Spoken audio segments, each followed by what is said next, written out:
সেটাই বুঝলাম না কি আরে কি রাখতো এই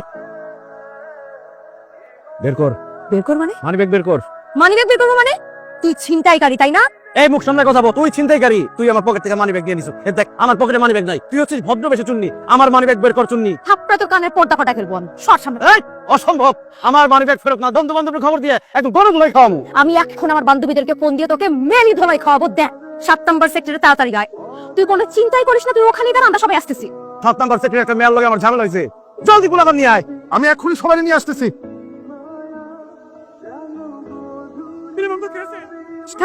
আচ্ছা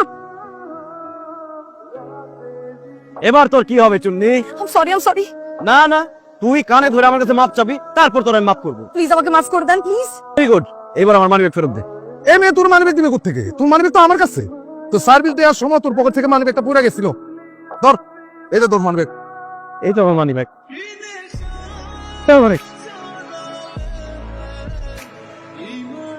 দোস্ত, বিয়ের পরে তোর রেগুলার ব্যায়াম করতে হইব। আমার সর্বনাশ হয়ে গেছে। গরুর মাংস কি লবণ বেশি হয়েছে? আমার ভাইয়া পাওয়া খেয়েছো? আমার হবু মারা গেছে, মানে কারো সামনে তো আমার সম্মান থাকবো না। আমার বাবা মারা গেছে। আপা আপা আমার বউ কই? চুপ কর, আমি ওই মেয়ের খুঁজে নিয়ে আসবো। চল, ওই মেয়ের খুঁজে নিয়ে আসি। আপা আমার বউ গেছে গা। ওই খারাপ আপাটা বসে আমার মায়ের লাগে তোর বিয়ে হয়েছে। বিয়ে হলে তারপর আবার বউ না চুপচাপ কর। কাকা ভাঙ কি বন্ধু? চুপচাপ বয় জায়গায়। এই খারাপ এনাম। ও তাহলে এই তুমি সেই তুমি। এই কাজটা কিন্তু একদম ঠিক করতেছো না তুমি। চলো আমার সাথে চলো। তোর সাথে যাবো মানে? তুমি কই যাবো? বিয়ের আসরে। আমি তোর সাথে বিয়ের আসতে যাবো কেন? বিয়ে করতে? তোর মতো একটা অসভ্য লাঙ্গল বিয়াদবকে আমি জীবনে বিয়ে করবো না। এই আমার বন্ধু তোরে বিয়ে করবে, সেই জন্য নিয়ে যেতেছি। আমি জীবনে তোর বন্ধুকে বিয়ে করবো না। এই জন্য বিয়ের আসর থেকে রিক্সা করে পালাইতেছস? আমার তো এখন বিয়ে ঠিক হয়নি।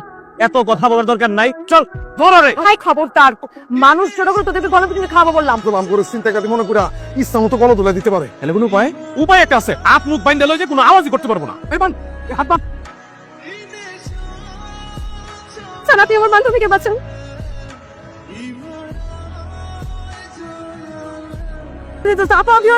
আরে রাখো তোমার ধন্যবাদ। এই তুমি কার মেয়ে ধরে নিয়ে এসছো? আরে এটা তো আমার মেয়ে না। এই হারাম দিদি, তুই কই গেছিলি? গেছিলাম পুরো বাড়ি খুঁজে আমি তোরা পাই নাই। কাজী সাহেব বিয়ে করা। আরে রাখি না আপনার বিয়ে। এটা যদি আপনার মেয়ে না হয় তাহলে কার বিয়ে আমি তুলে নিয়ে আসলাম? মুখ হাতের বান্ধন খুলে দেখ।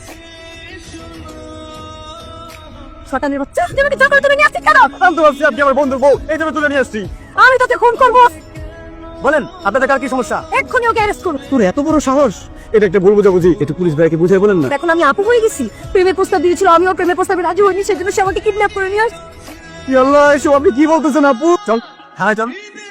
মেয়ে মানুষ চল, আই চল। আপু বিয়ে আইতে আসছিস এখন। রোহন, রোহন প্লিজ দরজা খোলো। কি সমস্যা রোহন? আমি কোনো নষ্ট মেয়ের সাথে কথা বলবো না। নষ্টমী কাকে বলছে রোহন? তোমাকে নষ্ট মেয়ে বলছি। কালকে একটা মাস্তান তোমাকে তুলে নিয়ে গেছি, সে তোমার সর্বনাশ করছে। সে ভাবছে আমি তার বন্ধুর হবু গো। পুলিশ এসে ওই ছেলেকে ধরে নিয়ে গেছে। কি বললা? আমি তোমার সাথে আর কোনো সম্পর্ক রাখবো? তুমি এখান থেকে যাও, আর কোনদিন তুমি আমার সামনে আসবা না। রোহন ও মেয়ে যা বলছে স্যার, সবই মিথ্যা কথা, সব বানোয়াট কথা। আমার বন্ধু কিডন্যাপ করে ওদের পলাই না। আপনি দেন কথা মাসুল চেহারা কত ভালো সেল করে দেন। আরে পাঁচটা সেই মেয়ে এসে অভিযোগ না তোলা পর্যন্ত আমরা কিছুই করতে পারবো না। একটা ব্যবস্থা। ধন্যবাদ আপু। স্যার তাহলে আমি এখানে আছি তোকে আমাদের সম্পর্ক সে ভেঙে চুরমার করে দিছে। সে তো ওকে মেরে আমি ফাঁসিতে ঝুলতে চাই। কালকে তুই আমাকে তুলে নিয়ে গিয়ে আমার ইজ্জত নষ্ট করতিস সেই জন্য। আল্লাহ, কত বড় মিথ্যা কথা।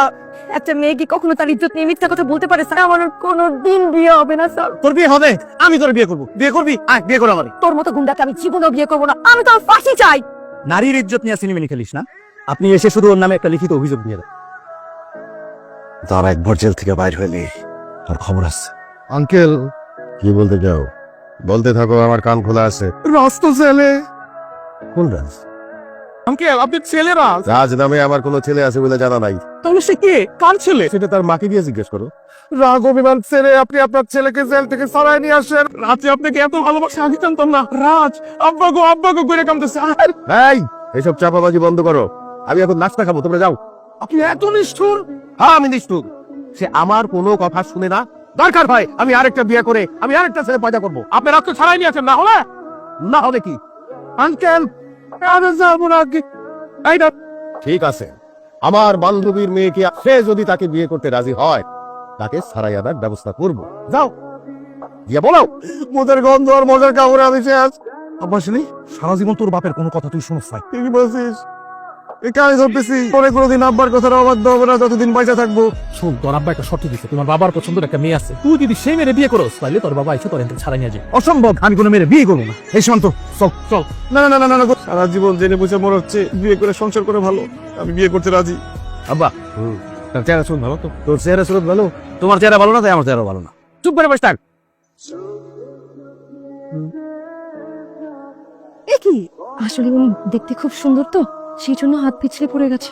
জীবনে এই প্রথম শুনলাম। বসো মা বসো। আয় তুই দাঁড়ায় আছিস কেন? চোখের সামনে এত সুন্দর একটা পরি দেখছি তো। আমার মেয়ে পড়ি, এটাও আমি জীবনে প্রথম শুনলাম। এই হচ্ছে আমার ছেলে, কোনোদিন আমার একটা কোনো কথা শুনে নাই।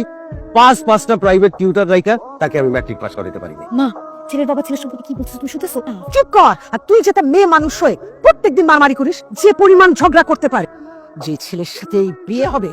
হায় হায় আব্বা, বিয়ে করলে তো আমার পকেট মাথা দুইটাই খালি হয়ে যাবে। তুই কি বলো? হ্যাঁ, এই মেয়েকেই তোর বিয়া করতেই হবে। বিয়ার দিন তারিখ ঠিক কর। আব্বা চল, যত তাড়াতাড়ি সম্ভব বিয়েটা দিয়ে দিতে হবে। আগামী মাসের 1 তারিখে হলুদ আর 2 তারিখে বিয়ে। আমি কি একটু আলাদা ভাবে ওনার সাথে 2 মিনিট কথা বলতে পারি? না, যা উঠ। কত বড় সাহস, হ্যাঁ? ছাড়ো, আমি এখানে তোর বিয়ে করতে আসি নাই, আমিও তোকে ঘৃণা করি। এটা তোর মুখের কথা, তোর মনের কথা না, কিন্তু একটা কথা তুই কান খুলে শুনে রাখ। 80 বছরের বুড়াকে বিয়ে করবো? চিরকুমার হয়ে থাকবো, তাও তোর মতো মেয়েরে আমি বিয়ে করবো না। এত বড় ফারাক তোর ভাই।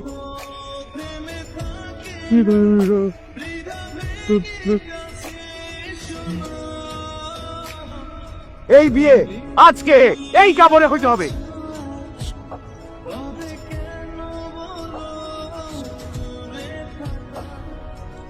কাইনা দে।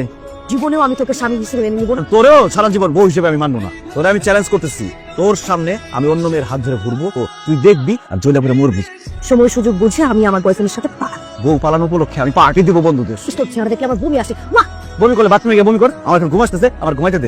আমি উপরে ঘুমাবো, তুই নিচে ঘুমা। আমাকে সম্মান করে দেও করে ঘুমাইতে। তোরে সম্মান করতেছি আমি। তো কত বড় সাহস! শয়তানের বাচ্চা। তোর মানুষ আম্মা কাঠ ভাঙিয়ে নিচে পড়ে গেছে। রান্না তো খুবই ভালো হয়েছে, নতুন বুয়াকে পার্মানেন্ট করে দাও। রান্না তো করছে বৌমা।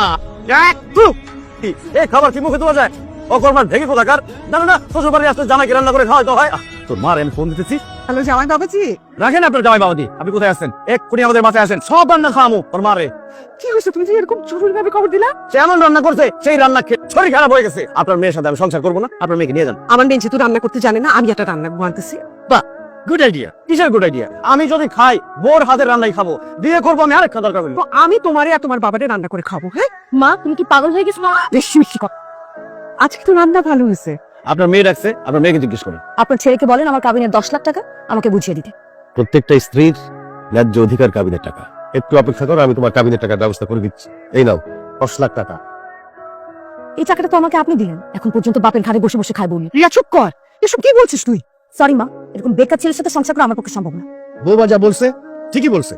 তোমার এই সমস্যারও আমি সমাধান করে দিচ্ছি। সমস্ত সম্পত্তি আমি আমার ছেলেকে লিখে দিয়েছি। সে চাইলে আমাকে বাড়ি থেকে বের করে দিতে পারে। বাবা তুমি এটা কি করছো? কখন কি হয়ে যায় তুমি আমার ছেলেটাকে দেখে রাখতে পারবে। আর যদি একবারও শুনি তুই সংসার করবি না, তোকে আমার মেয়ে হিসেবে পরিচয় দেব। রিয়া, আমি আপনাকে সরি বলতে এসেছি। কারণটা কি? দেখেন, বিয়ের আগে যা হবার হয়ে গেছে, এখন তো আমরা হাজব্যান্ড ওয়াইফ। আপনার সাথে এত বাজে বিহেভ করে আমার ঠিক হয়নি।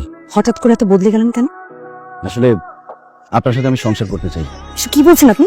হাজব্যান্ড ওয়াইফের জোড়া আল্লাহ উপর থেকে লিখে রাখেন। কিন্তু আমি চাই না, কারণ আমি এখনো আমার বয়ফ্রেন্ডকে অনেক ভালোবাসি। আমাকে মাফ করবেন, আমাকে আমার বয়ফ্রেন্ডের কাছে দিয়ে আসুন। আমি জানি আপনি ছাড়া এটা কেউ পারবেন না। আমিও জোর করে আপনার সাথে সংসার করতে চাই না। আর আমি কালকে রেডি থাকবেন। রোহন ভাই, আপনার ভালোবাসার মানুষকে আপনার হাতে তুলে দিলাম। রিয়াকে সারা জীবন সুখে রাখবেন। ভালো থেকো। তুমি আমাকে ডিভোর্স লেটার পাঠিয়ে দিও। থ্যাংক ইউ মিস্টার রাজ। কি ব্যাপার রিয়া, দাঁড়ায় গেলে যে? আমি তোমার সাথে যাব না রোহন, কারণ আমি বিবাহিত। এতগুলা মানুষের মনে কষ্ট দিয়ে আমি তোমার সাথে সুখে থাকতে পারবো না রোহন।